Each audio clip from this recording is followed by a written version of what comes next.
society becoming moderate or poor with some fog banks.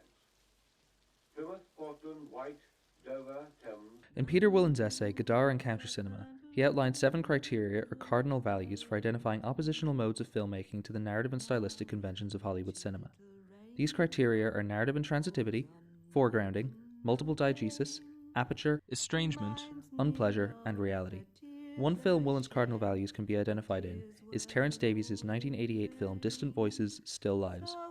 The film follows the lives of a working-class family in Liverpool during the 1950s. Using a tableau visual style, poetic modes of editing, and heavy use of music, Davies communicates themes of memory, escapism, and community. 2 focal scenes of Distant Voices, Still Lives are the family's preparations for the weddings of Eileen and Tony. These scenes showcase some of Wollen's criteria, specifically narrative intransitivity, multiple diegeses, estrangement, and aperture, in regards to actualizing an alternative mode of filmmaking. Immediately prior to the family preparing for Eileen's wedding, they are seen leaving the house for her father Tommy's funeral. Both sequences are filmed with matching shots, camera movements, and character blocking to parallel the emotional significance of each event to the family. Martin Hunt identifies this tableau vivant style of mise-en-scène as correspondent to the conventions of art cinema, which is oppositional to Hollywood.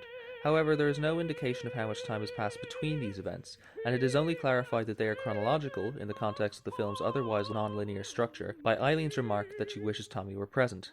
This corresponds to Wollen's notion of narrative intransitivity, where traditional linear narratives are complicated by narrative gaps and a lack of immediate causality.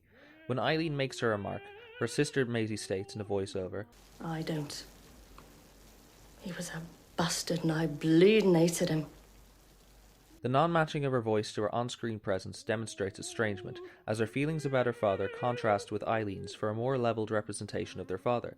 It also reinforces narrative intransitivity by functioning as a segue into Maisie's memory of Tommy abusing her, which exemplifies multiple diegesis by showcasing 2 planes of narrative, memory and the present day. This scene manifests several of Wollen's cardinal values, offering evidence of Distant Voices, Still Lives as an oppositional film. Tony's wedding scene follows a similar tonal shift to Eileen's in terms of interplay between the optimistic state of the present and the more difficult realities of the past. It appears directly after a scene where Tony and George, who is Maisie's husband, have workplace accidents and are seen in hospital surrounded by their upset loved ones. The sudden transition from this moment in the narrative to Tony's wedding is another instance of narrative intransitivity, as Davies uses an episodic presentation of events to illustrate the emotional volatility of the family's lives. Again, the linear chronology of these events is not drawn attention to, with only George's faint scar to indicate that the accident precedes the wedding.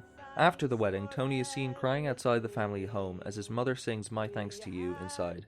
The juxtaposition between the gratefulness of the song's lyrics and Tony's supposed anguish creates ambiguity concerning the emotional fulfillment of his marriage in relation to his previous lack thereof as a result of Tommy's abusiveness.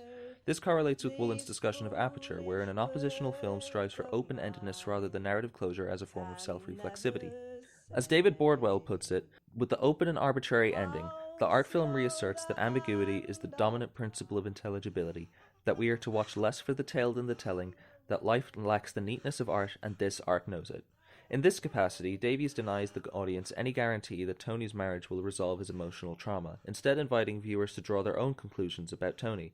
An oppositional framework arises from this network of subversive cinematic attributes in accordance with Wollen's cardinal values. Distant Voices, Still Lives offers alternative modes of expression to Hollywood cinema concerning visual and narrative conventions. It achieves this via the narrative intransitivity, multiple diegesis, estrangement, and aperture that Wollen identifies.